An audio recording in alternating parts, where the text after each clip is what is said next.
Hello everyone, welcome to my channel excellent coaching. आज हम एक बहुत ही इंटरेस्टिंग थ्योरी के बारे में बात करने वाले हैं जिसका नाम है सैपिर-वॉर्फ हाइपोथेसिस। सैपिर और वॉर्फ हाइपोथेसिस जो है इन दो लोगों के नाम पे है, Edward Sapir and Benjamin Lee Whorf. तो ये दोनों अमेरिकन एंथ्रोपोलॉजिस्ट और लिंग्विस्टिक थे जिन्होंने ये सैपिर एंड वॉर्फ हाइपोथेसिस दिया था। और ये जो हाइपोथेसिस है ये लैंग्वेज और थॉट से रिलेशन को आपस में बताता है कि हमारी लैंग्वेज का हमारे थॉट और हमारे कॉग्निटिव प्रोसेसेस से क्या रिलेशन है। तो Sapir and Whorf hypothesis proposes that language we speak shapes our perception of reality. तो इनका जो ये हाइपोथेसिस है इसमें ये कह रहे हैं कि इस थ्योरी के अकॉर्डिंग कि जो लैंग्वेज हम बोलते हैं ना वो हमारी रियलिटी को शेप करता है। मतलब जो हमें दिखता है, जो हमारे आसपास की दुनिया हमें समझ में आती है, जिन चीज़ों के बारे में हम जानते हैं, जैसा हम सोचते हैं, वो सारी चीज़ें हमारी जो लैंग्वेज जो हम यूज़ कर रहे हैं उसके ऊपर डिपेंड करता है। It suggest that structure and vocabulary of our native tongue, जो हमारा नेटिव टंग है उसका जो स्ट्रक्चर है और जो वोकैबुलरी है उसमें जो वर्ड्स यूज़ होते हैं वो इन्फ्लुएंस करते हैं कि how we think, act and view the world around us, कि कैसे हम सोचते हैं, हम कैसे एक्शंस लेते हैं और हम किस तरह अपने आसपास के वर्ल्ड को व्यू देखते हैं। तो वो सारी चीज़ें हमारी जो नेटिव लैंग्वेज है और उसका जो स्ट्रक्चर है और उसके अंदर जो वर्ड्स होते हैं, जो वोकैबुलरी हम यूज़ करते हैं और उसकी जो ग्रामर होती है, मतलब ये कि बहुत ही इंटरेस्टिंग थ्योरी है कि बता रहे हैं कि लैंग्वेज के अंदर के स्ट्रक्चर्स और उसके वर्ड्स हमारी रियलिटी शेप करते हैं। हम उससे बाहर सोचते नहीं हैं, हम दुनिया को उसी तरह जानते हैं जिस तरह हमारी लैंग्वेज हमें बताती है। तो आगे इस हाइपोथेसिस का नाम जो है वो और भी नामों से जाना जाता है, जैसे थ्योरी ऑफ लिंग्विस्टिक रिलेटिविटी भी इसी के अंदर का ही एक पार्ट है, मतलब इसी हाइपोथेसिस को इस नाम से भी कह सकते हैं। और लिंग्विस्टिक रिलेटिविज्म भी बोला जा सकता है, लिंग्विस्टिक डिटर्मिनिज्म भी कहते हैं इस हाइपोथेसिस को। और इस थ्योरी को हम वॉर्फियन हाइपोथेसिस भी कहते हैं वॉर्फ के नाम से, और वॉर्फियनिज्म भी कहते हैं। तो ये सारे नाम हैं सेम थ्योरी के। तो इसमें क्या था, अब सैपिर एंड वॉर्फ हाइपोथेसिस में इसको हम लिंग्विस्टिक रिलेटिविटी भी कहते हैं। जैसे मैंने आपको बोला कि ये प्रपोज कर रहे हैं कि जो लैंग्वेज हम बोल रहे हैं वो ही हमारी जो दुनिया है उसको शेप दे रही है। दैट मीन्स कि हम जो परसीव कर रहे हैं, समझ रहे हैं, वो सारी चीज़ें हमारी लैंग्वेज पर डिपेंडेंट है। ठीक है। And developed by linguistic Edward Sapir and Benjamin Whorf in the earlier 20th century, theory suggest that A native language has a profound influence on our thought patterns and cognitive processes। तो जो हमारी native language है, native पे इतना focus क्यों है, क्योंकि native language is the language that we learn since our childhood. तो हम बचपन से वही सीखते आ रहे हैं, वही बोलते हैं, तो उसका जो इन्फ्लुएंस है ना वो बहुत ज़्यादा होता है हमारे ऊपर। सेकेंड लैंग्वेज जो हम बाद में सीखते हैं दैट इज़ डिफरेंट, उससे हमें और चीज़ें भी पता चलती हैं, हमारे परसेप्शन बदलते हैं। लेकिन जो बेसिकली जो हमारा बचपन से जो हमारे व्यूज़ बनते आ रहे हैं अपने वर्ल्ड के बारे में, चीज़ों के बारे में, वो because of the native language ही है, क्योंकि वो it is the first language that is introduce to the child. तो पहली परसेप्शन उसकी उसी के अकॉर्डिंग बनती है, वो उस लैंग्वेज की वजह से। So what is linguistic relativity and linguistic determinism. तो लिंग्विस्टिक रिलेटिविटी ये कह रही है कि लैंग्वेज एक रिलेटिव चीज़ है, मतलब हम जो लैंग्वेज बोलेंगे उसी तरीके से हम अपनी दुनिया को देखेंगे। तो अगर हम डिफरेंट लैंग्वेज बोलेंगे तो हम दूसरे तरीके से देखेंगे। तो हर लैंग्वेज का अपना एक यूनिक तरीका है कि किस तरह वो हमें अपने वर्ल्ड को परसीव करने में हेल्प करती है। तो this is linguistic relativism that it can change according to the language, कि आप जो लैंग्वेज बोल रहे हो आप उस तरीके से, आपका व्यू पॉइंट है, आपके डिसीजंस भी उसी के ऊपर बेस्ड बनते हैं। अगर आप लैंग्वेज चेंज कर देते हो तो आपका परसेप्शन ही बदल जाता है। तो इसको बोलते हैं लिंग्विस्टिक रिलेटिविज्म। इसी को अगर हम थोड़ा सा और स्ट्रॉन्गर तरीके से बोले तो होता है लिंग्विस्टिक डिटर्मिनिज्म। लिंग्विस्टिक डिटर्मिनिज्म का मतलब है कि लैंग्वेज एक सिर्फ टूल ही नहीं है कि वो आपको आपकी दुनिया समझने में हेल्प कर रही है, लैंग्वेज ही एक चीज़ है जिससे आपको आपका वर्ल्ड समझ में आ रहा है। डिटर्मिनिज्म मतलब वो डिटरमाइन ही वही कर रही है। तो ये थोड़ा ज़्यादा स्ट्रॉन्गर प्रोपोजिशन है। ठीक है। तो the stronger hypothesis suggests that language completely determines thought, meaning that people can only think in the terms allowed by native, मतलब लोग उतना ही सोच सकते हैं जो उसकी नेटिव लैंग्वेज में जितना वो सीखते हैं, उससे बाहर वो सोच ही नहीं सकते। जितने वर्ड्स और जितनी चीज़ें वो उस नेटिव लैंग्वेज में सीख रहे हैं उसके बाहर लोग सोच ही नहीं पाते। तो दैट इज़ द डिटर्मिनिज्म, कि ये बहुत ज़्यादा स्ट्रांगली प्रपोज करे कि इसके बाहर सोच जाती ही नहीं है लोगों की। Okay. Now the influence of language and thought क्या होता है कि डिफरेंसेस होते हैं जो लिंग्विस्टिक स्ट्रक्चर पे, जैसे अलग अलग लैंग्वेज के बोलने का तरीका अलग अलग है, उसमें कुछ ऐसे वर्ड्स हैं जो बिल्कुल डिफरेंट हैं, और उसमें हो सकता है कईयों में ग्रामर भी डिफरेंट हो, जैसे जेंडर का फ़र्क आ जाता है बहुत सारी चीज़ों का। तो वोकैबलरी हो गया, स्ट्रक्चर हो गया, ग्रामेटिकल रूल अलग हो सकते हैं। इन सब की वजह से क्या होता है कि हम अलग अलग चीज़ें एक्सपीरियंस करते हैं बिकॉज ऑफ द लैंग्वेज। इसको अभी हम एग्जाम्पल से समझेंगे कि ऐसा कैसे होता है। And we organise our thoughts in divergent ways. तो जैसे हम लैंग्वेजेस सीखते हैं, उनमें जो चीज़ें हम सीखते हैं उसके अकॉर्डिंग ही हम अपने एक्सपीरियंसेस को भी रिलेट करते हैं। हम क्योंकि जब अपने एक्सपीरियंसेस किस चीज़ से रिलेट कर पाते हैं, जो चीज़ें हमें पता है, और हमें को क्या चीज़ें पता है जो हम अपनी लैंग्वेज के थ्रू सीख रहे हैं, ठीक है। Now studies have found evidence, एक स्टडीज से एविडेंस क्या मिला है कि structure and lexical sources of a language can influence the way speaker perceive colour, categorise objects and special relationship. मतलब जिस जगह पे हम रहते हैं वहाँ की जो कलर परसेप्शन है, मतलब जो कलर्स आप देख रहे हो डिफरेंट टाइप्स के, उनको आप कैसे समझ रहे हो, आपको कितने टाइप्स के कलर दिखते हैं, उसमें कितनी शेड्स हैं, कितनी टिंट्स हैं, तो डिपेंडिंग ऑन कि आप उसकी आपकी लैंग्वेज में कितने कलर्स हैं जो बताए जाते हैं। ऐसे ही कैटेगराइज ऑब्जेक्ट्स, मतलब कितने टाइप के ऑब्जेक्ट्स हैं, उनको किन कैटेगरीज में डाला जाता है। स्पेशल रिलेशनशिप्स, आपके आसपास की जो चीज़ें हैं, इंक्लूडिंग द आर्किटेक्चर वर्क और स्पेस है जो आसपास का, और जो पूरा आपके 3D वर्ल्ड है आपके अराउंड, वो डिपेंड करता है कि आप कौन सी लैंग्वेज बोल रहे हो और उसमें कितनी चीज़ों को मतलब एक्सप्रेस करने के लिए वर्ड्स हैं। अगर कोई चीज़ एक्सप्रेस करने के लिए वर्ड्स ही नहीं होंगे तो आप उस चीज़ को एक्सपीरियंस भी नहीं कर पाओगे। It is saying like this. इसको भी हम एग्जाम्पल से समझेंगे। तो एक बहुत ही फेमस कोट है जो चार्ली मैन ने दिया था। ही वॉज रोमन एम्परर थे ये एक टाइम पे। तो to have a second language is to have a second soul. तो ये जो कोट है इनका, ये बताता है कि किसी को अगर सेकेंड लैंग्वेज आती है तो एक तरह से कह लो कि उसका वो सेकेंड सोल है, जिससे वो बिल्कुल डिफरेंट तरीके से सोचता है और डिफरेंट तरीके से हर चीज़ एक्सपीरियंस करता है। तो एक लैंग्वेज जो चीज़ आपको दिखाती है, जिस तरह वो आप देखते हो थ्रू वन लैंग्वेज, दूसरे लैंग्वेज से आप टोटली दूसरे तरीके से दुनिया को देखते हो। This is what he means by saying this coat.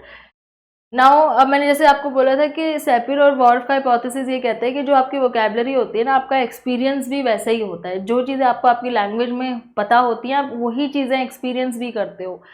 जैसे अगर यहाँ पे इन्होंने एक फियर फैक्टर की चीज़ बताई है कि फियर इन्होंने नोट किया था, कुछ फायरमैन वगैरह थे जहाँ पे, वहाँ पे वॉर्फ गए, उन्होंने नोट किया कि ये जो फायरमैन होते हैं ना, एक ये इमोशन होता है जो फियर, ये भी लैंग्वेज से रिलेटेड है। मतलब लिंग्विस्टिक रिलेटिविज्म का एग्जांपल यहाँ उन्होंने देखा था कि कैसे फियर जो है वो भी डिफरेंट हो सकता है अगर हमारी लैंग्वेज डिफरेंट है। तो इन्होंने देखा कि यहाँ पे एक जो फायरमैन था ना, वो एक एम्प्टी बैरल पे ऐसे बैठ के स्मोक कर रहा था, और यूजुअली इनमें क्या होते हैं, ऑयल होते हैं।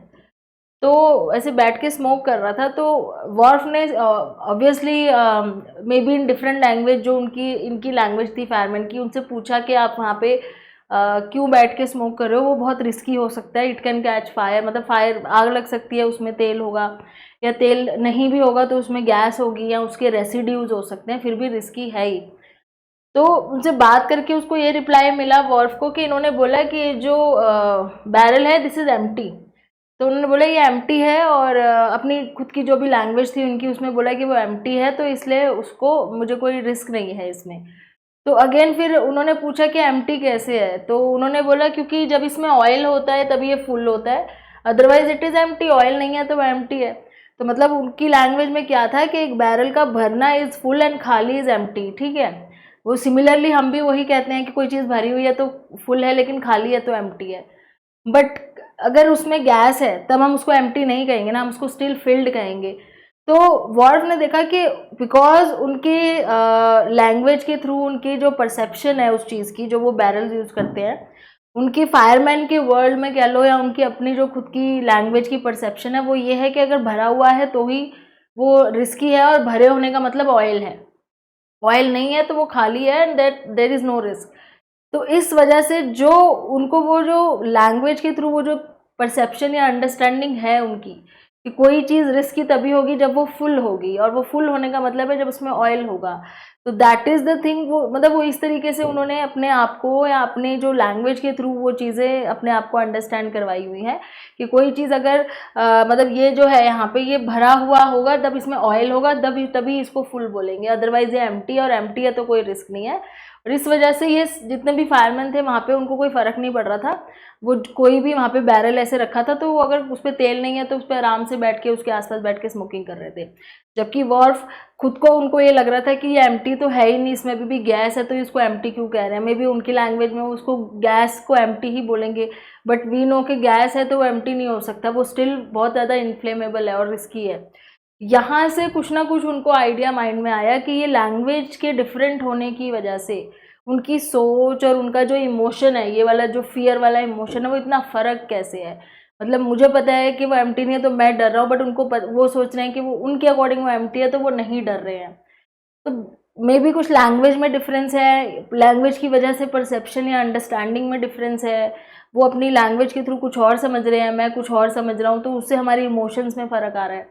तो यहाँ से उनको कोई आइडिया आया था कि कुछ ना कुछ इस लैंग्वेज की वजह से है कि वो मेरी चीज़ नहीं समझ पा रहे, मैं उनकी चीज़ नहीं समझ पा रहा हूँ, और इससे उनके बिहेवियर में, उनके एक्शन में, डिसीजन मेकिंग में बहुत फ़र्क है जो मैं सोच रहा हूँ। तो उसके बाद फिर यहाँ पे कुछ ऐसे इमोशंस लिखे हुए हैं, जैसे सपोज यहाँ लिखा हुआ है डिस्गस्ट लिखा है, empathy, contempt, anticipation, optimistic, agitated. अब क्या होता है ना, ये एक और एग्जांपल है कि कैसे हमारी लैंग्वेज हमें एक्सपीरियंस करने में हेल्प करती है। सपोज आपको देख के किसी की बहुत हालत बहुत ख़राब है, आपको देख के बुरा लग रहा है, लेकिन आपको अगर पता है कि मुझे उसके साथ एम्पैथी फील हो रही है, तभी आप उस चीज़ को एक्सप्रेस कर पाओगे और बोल पाओगे कि आई कैन एम्पैथाइज, मैं एम्पैथाइज कर पा रही हूँ, मुझे पता है कि मुझे क्या फील हो रहा है उसको देख के, इट इज़ एम्पैथी। लेकिन अगर आपको वो नहीं पता और आप सिर्फ इतना कहते हो कि मुझे बहुत बुरा लग रहा है, मुझे बहुत दया आ रही है, और यू डोंट नो कि there is a difference between empathy and sympathy. आपको पता है कि दो अलग अलग वर्ड्स हैं, एक सिंपैथी होता है, एक एम्पैथी। सिर्फ आपको इतना पता है कि सिंपैथी होता है, आपको एम्पैथी के बारे में नहीं पता है, तो आप उस फीलिंग को एम्पैथी ना बोल के सिंपैथी बोलोगे कि मुझे बहुत बुरा लग रहा है, मैं उसके साथ सिंपैथाइज कर रही हूँ, मुझे दया आ रही है।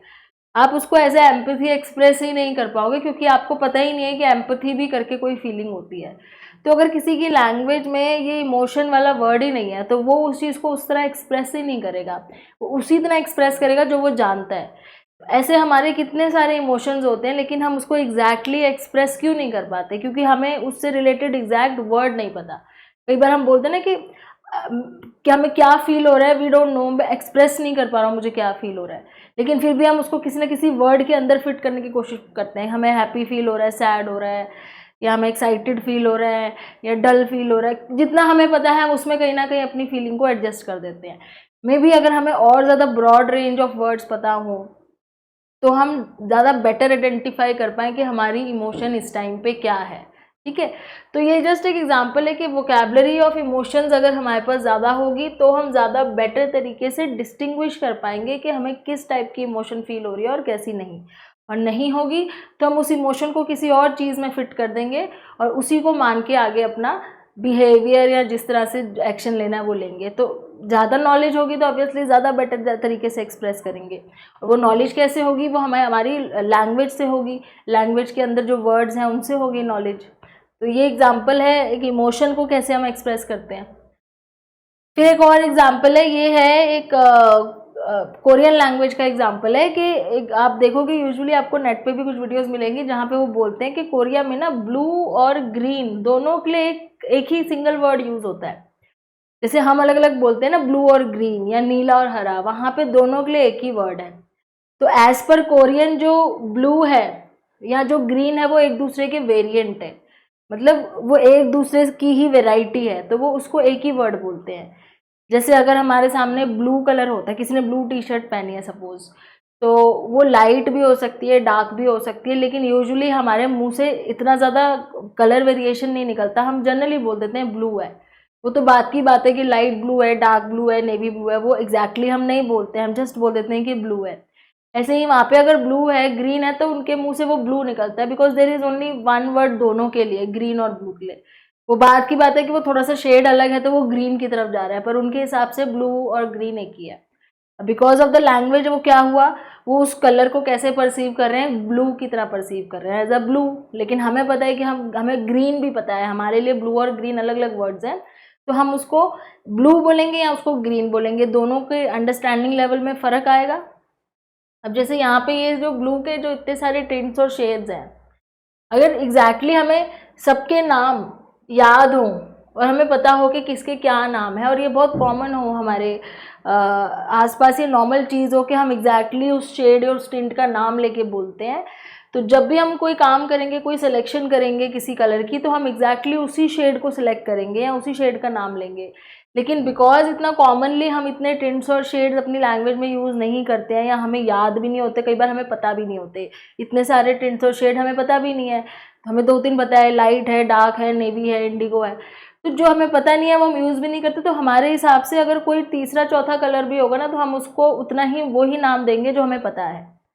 अब डार्क में भी अगर मान लो किसी को नेवी और इंडिगो में नहीं फ़र्क पता, तो वो डार्क ब्लू बोलेगा, तो उसके लिए लिमिटेड उतना ही है, उसकी वर्ल्ड डार्क ब्लू तक ही लिमिटेड है, वो उससे ज़्यादा जानता नहीं, तो उससे ज़्यादा उसको एक्सप्रेस नहीं कर सकता, उससे ज़्यादा डिसाइड नहीं कर सकता। लेकिन जिनको पता होगा कि एग्जैक्टली अलग अलग नाम है, अब जैसे इसका एग्जाम्पल एक और है, जैसे ये है, यहाँ पे देखो ये जो लाइट इस साइड के दोनों शेड है, इनके नाम अलग हैं, इनको एक अलग से कैटेगरी दे रखी है, और ये जर्मन में बोलते हैं इनको गोलू बॉय करके एक वर्ड है। ये दोनों जो शेड हैं इस कैटेगरी में आते हैं, और ये वाले जो ब्लू के दोनों शेड है ना, इनको दूसरी कैटेगरी दे रखी है, यहाँ पे लिखा हुआ है सिनी।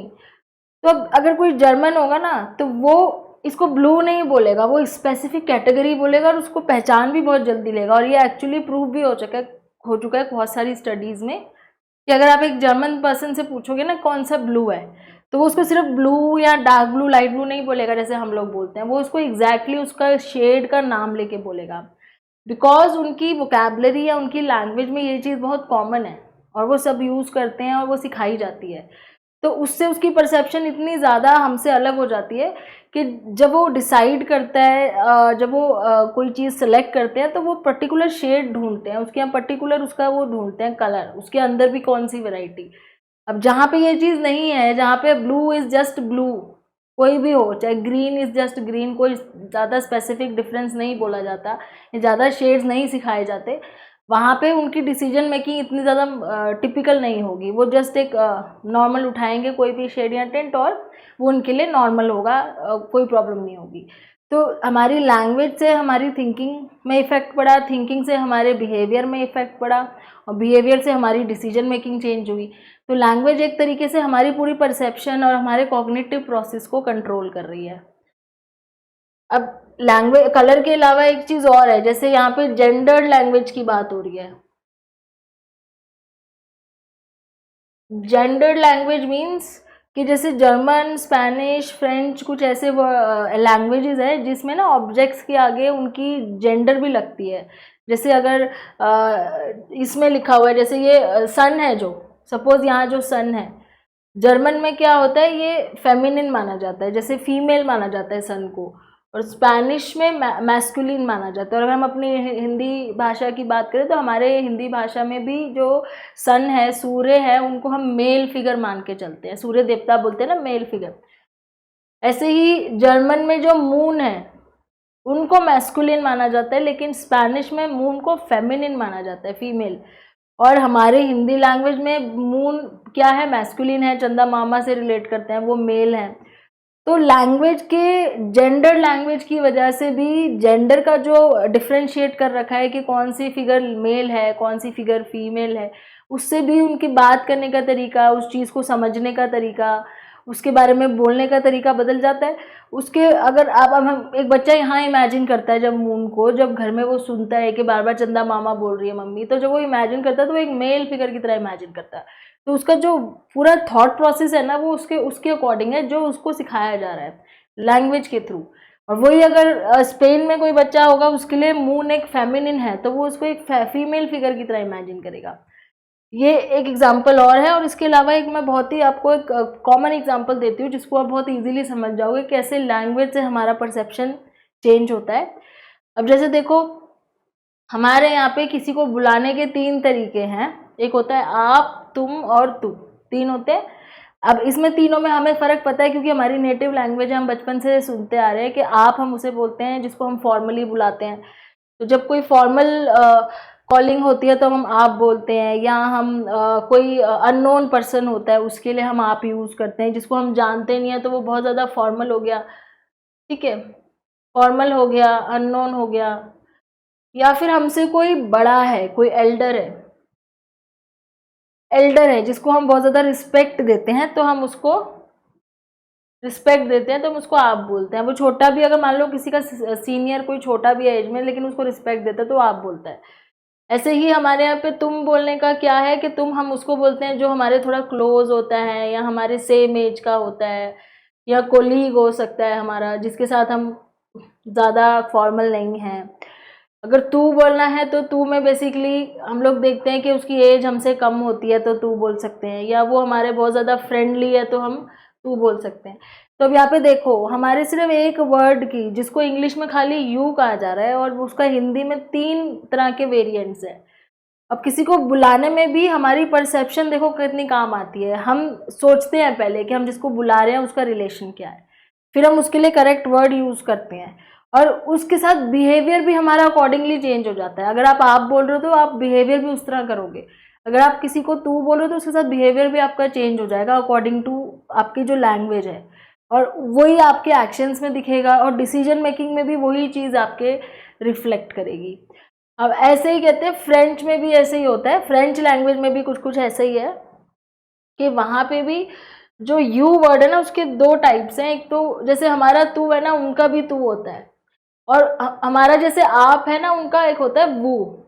तो जैसे अगर दोस्तों के साथ बैठे हैं, इनफॉर्मल जगह पे बैठे हैं, रिलेटिव्स के साथ हैं, छोटे लोगों के साथ हैं, तब तो तू बोलते हैं फ्रेंच में। और अगर फॉर्मल स्पेस है, स्ट्रेंजर है जिसको जानते नहीं है, फॉर्मल इंटरेक्शन है या बड़े लोग हैं तो उनको वो बोलते हैं। अब इनके अकॉर्डिंग भी इसका मतलब कि अगर ये किसी को बुलाते होंगे तो इनके जो माइंड में जो भी कॉग्निटिव प्रोसेस चल रहे होंगे इनकी लैंग्वेज की वजह से फ़र्क है। लेकिन अगर हम इंग्लिश के बारे में सोचें जहाँ पे सिंगुलर प्लूरल सबके लिए यू यूज़ होता है, चाहे किसी भी तरह की सेटिंग हो, फॉर्मल हो और informal any type of setting, वहाँ पे वो अगर यू ही उसको बोल रहे हैं तो उसमें क्या उनके माइंड में कोई ऐसे कॉग्निटिव प्रोसेस घूमते होंगे कि हमने उस टाइम पे कैसे बोलना है या हमने किस तरीके से रिएक्ट करना है बिकॉज हम आप बोल रहे हैं या हम तू बोल रहे हैं। उनकी बॉडी लैंग्वेज में वो चीज़ नहीं आती। तो आपने देखा ही होगा कि वहाँ पे जो ऑफिशियल स्पेस होता है वहाँ पे वो कितने कैजुअल होते हैं अपने बॉस के साथ। तो ये सारी चीज़ें जो है ना, हमारे बोलने का तरीका, हमारे बिहेव करने का तरीका, सोचने का तरीका, समझने का तरीका कहीं ना कहीं बहुत ज़्यादा हमारी लैंग्वेज की वजह से अफेक्टेड है। तो this is the most relatable example जो हम रिलेट कर सकते हैं। तो जो अभी तक हमने समझा कि कैसे relation between language and culture है, तो पहली चीज़ मैंने आपको ये समझाई कि कलर परसेप्शन में फ़र्क आ जाता है because of the specific colour. अगर हमें स्पेसिफिक कलर्स के नाम पता है तो हम उसी तरह से बिहेव भी करते हैं बिकॉज वी नो कि डिफरेंस है। और अगर हमें नहीं पता है डिस्टिंक्ट कलर्स के नाम तो हम उसमें ज़्यादा देर तक अपना टाइम नहीं लगाते हैं, उस तरह सोचते ही नहीं है कि ये अलग अलग चीज़ें हैं दो। तो studies have shown that speaker of languages with distinct colour terms में perceive those colours more quickly. तो जिनको डिफरेंट नाम पता होंगे ना वो देखते पहचान जाएंगे, नहीं नहीं ये तो अलग कलर का शेड है, ये वो नहीं है, इसका नाम कुछ और है। बट जिनको नहीं पता होते ना वो नहीं पहचान पाते, उनको वो एक ही चीज़ दिखती है। 2 शेड दिखा भी दोगे तो कहेंगे सेम तो है। तो ऐसा थोड़ी कि उनको दिख नहीं रहा है, बस उनकी लैंग्वेज में नहीं है तो उनको फ़र्क नहीं पड़ रहा है। सिमिलरली स्पेस और टाइम का भी मैंने जैसे आपको कहा था, स्पेशियल रिलेशनशिप्स में भी फ़र्क आ जाता है।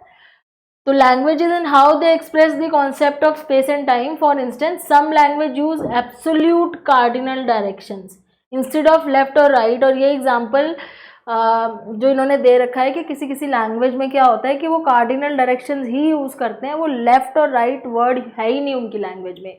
आई थिंक ये वॉर्फ ने एक लैंग्वेज की, एक ट्राइब थी होपी ट्राइब करके, अमेरिका की बहुत पुरानी ट्राइबल कम्युनिटी थी, उनकी स्टडी करी थी। तो उसमें ये पता चला था कि उनकी लैंग्वेज में ना लेफ़्ट और राइट करके वर्ड नहीं है।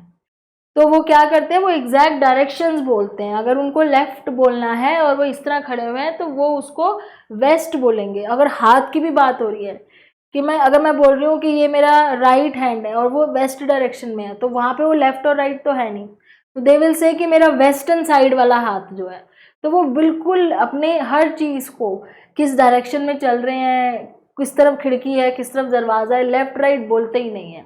वो जस्ट यूज दे कार्डिनल डायरेक्शन यूज़ करते हैं, उनके लिए लेफ्ट और राइट कोई चीज़ नहीं है। तो उनकी जो परसेप्शन है पूरी की पूरी वो डायरेक्शन के ऊपर बेस्ड है, किस डायरेक्शन में जा रहे हैं, कौन सा हाथ है, किस तरफ देख रहे हैं, हर चीज़ वो डायरेक्शन के बेस पे ही करते हैं।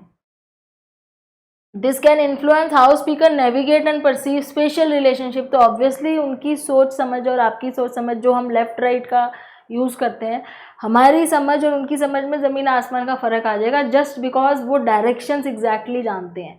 अब हमसे कोई सडनली पूछ ले खड़े होकर कि आपका फेस किस तरफ है, किस डायरेक्शन में है, आप एकदम से नहीं बता पाओगे जब तक आप उसकी सनराइज से रिलेट करने। अब यूजुअली क्या करते हो, जब आपसे कोई डायरेक्शन पूछता है तो अब ये देखते हो ना कि सन कहाँ से राइज हो रहा है, तो वो ईस्ट है, तो उसके ऑपोजिट ये होगा। तो हम सन को एक रेफरेंस लेके चलते हैं, बट उन लोगों को आप कहीं भी खड़े होकर पूछ लोगे ना, वो डायरेक्शन बता देंगे, क्योंकि किस डायरेक्शन, इतना ज़्यादा उनको, क्योंकि वो उनकी नेटिव लैंग्वेज है, वो डायरेक्शन बोलते ही ऐसे हैं। लेकिन क्लियरली से कि वो किस तरफ मुँह करके खड़े हैं या उनका हाथ किस डायरेक्शन का है, उनके लिए बहुत आसान है। तो वो बहुत डिफरेंट तरीके से वर्ल्ड को देखते हैं in terms of cardinal directions. अब जेंडर लैंग्वेज का भी मैंने आपको एग्जांपल दे ही दिया था, जैसे मैंने आपको यू का एग्जांपल दिया था। तो कहीं कहीं ग्रामेटिकल जेंडर लैंग्वेज होती है, जैसे फॉर एग्जांपल जहाँ टेबल फेमिनिन है वहाँ पे ला वर्ड यूज़ करेंगे, मेल है तो ले यूज़ करेंगे। जैसे फ्रेंच में भी होता है कि जो चीज़ें फेमिनिन है उसके आगे ला लगाते हैं, उनके तो हर वर्ड के आगे फेमिनिन या मैस्कुलिन जेंडर लगता ही है। इवन ब्रेड से लेके पानी तक हर चीज़ के आगे ला या ले लगेगा, अगर वो मेल है तो ला, नहीं तो ले। तो हम यूजुअली हर चीज़ के आगे हिंदी में नहीं लगाते हैं, हम हर चीज़ के आगे थोड़ी ना उसका जेंडर बता के चलते हैं। पर स्पेनिश और फ्रेंच और इस तरह की लैंग्वेजेस में हर चीज़ के जेंडर बोले जाते हैं, उस तरीके से उसको बोला जाता है और देखा भी जाता है।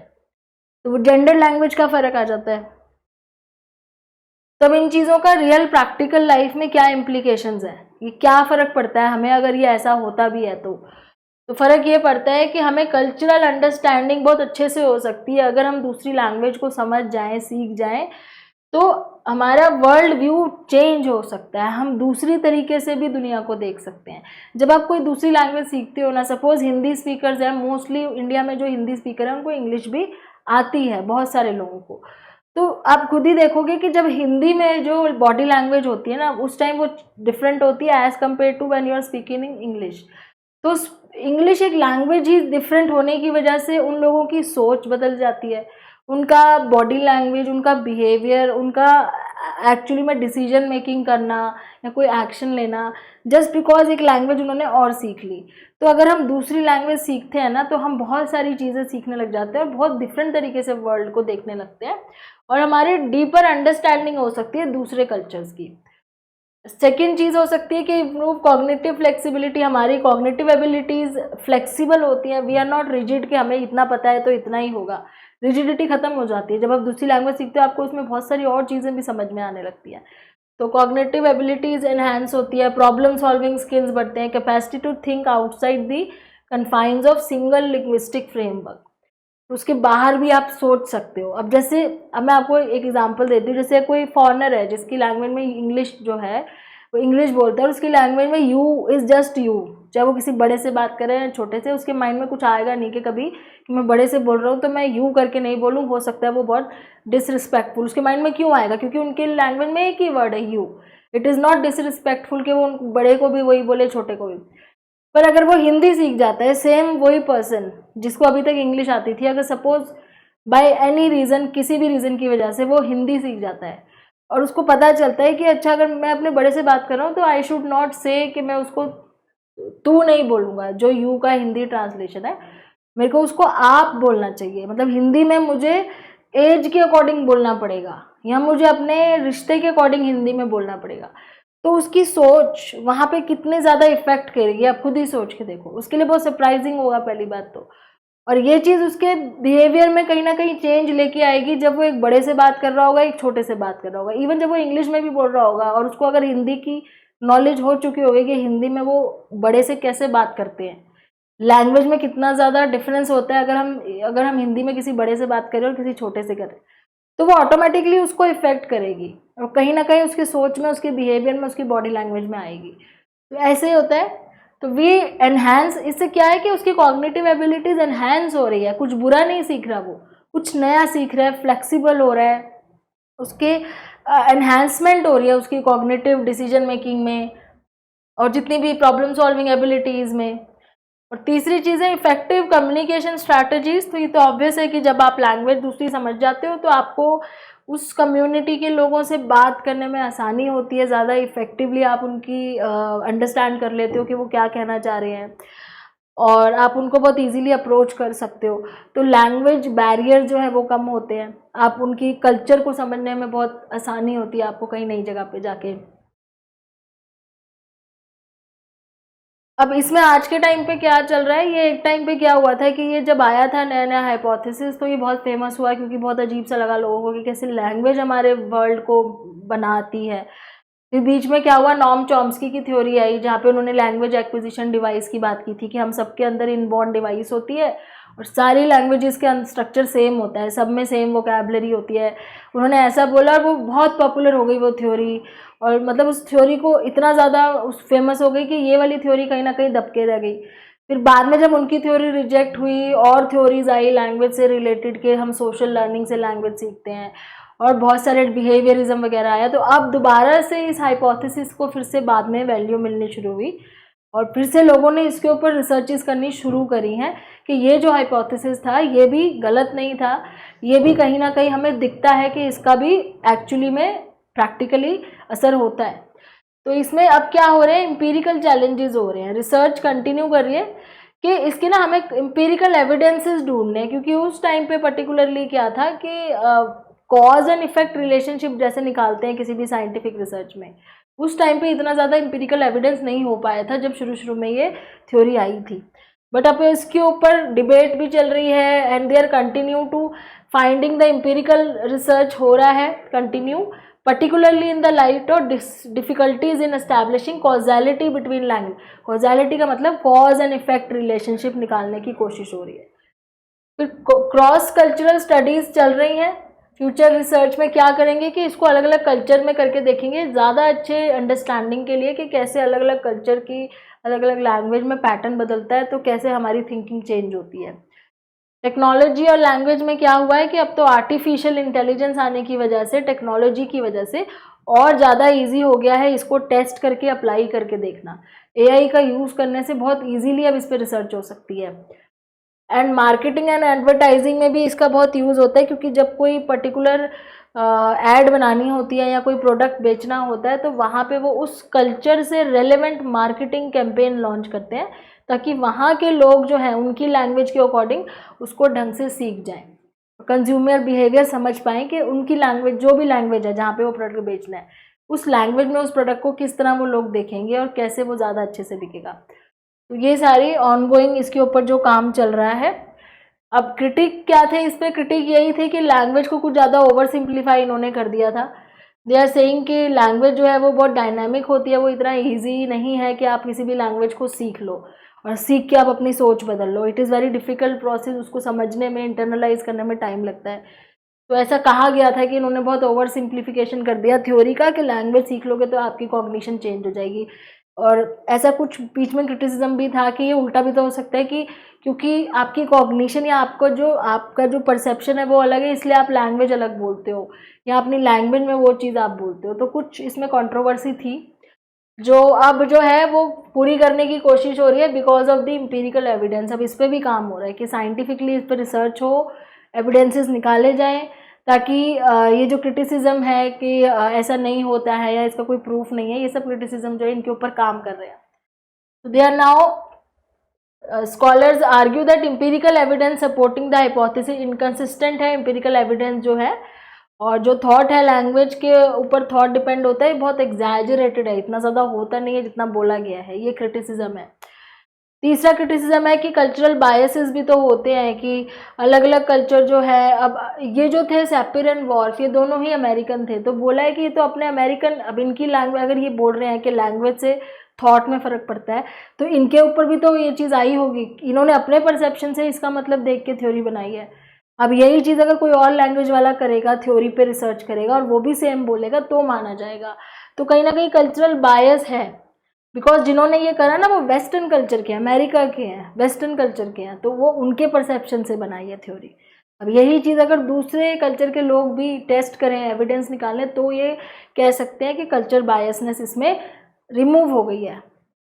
फिर इंडिविजुअल डिफरेंसेस का बोल रहे हैं कि इस हाइपोथेसिस में इस चीज़ के बारे में बात नहीं करी गई है कि इंडिविजुअल डिफरेंसेस भी होते हैं लैंग्वेज यूज़ में और कॉग्निटिव स्टाइल में। मतलब अलग अलग कम्युनिटी में अलग अलग तरीके से जो लैंग्वेज यूज़ होती है या उनके जो कॉग्निशन होते हैं वो बहुत डिफरेंट होते हैं। तो इतने सारे डिफरेंसेस को कैसे अकाउंटेबल लो, तो इसके ऊपर भी बहुत ज़्यादा रिसर्च करने की ज़रूरत है। अभी ये हाइपोथेसिस इतना ज़्यादा इसके ऊपर काम नहीं हुआ था क्योंकि ये दब गया था कहीं ना कहीं उस टाइम पे, but again it has Ryzen again, और इसके ऊपर फिर से अब बहुत स्टडीज़ आपको मिल जाएंगी, बाद में बहुत स्टडीज़ हुई भी हैं इसके ऊपर, ये चलती भी जा रही है।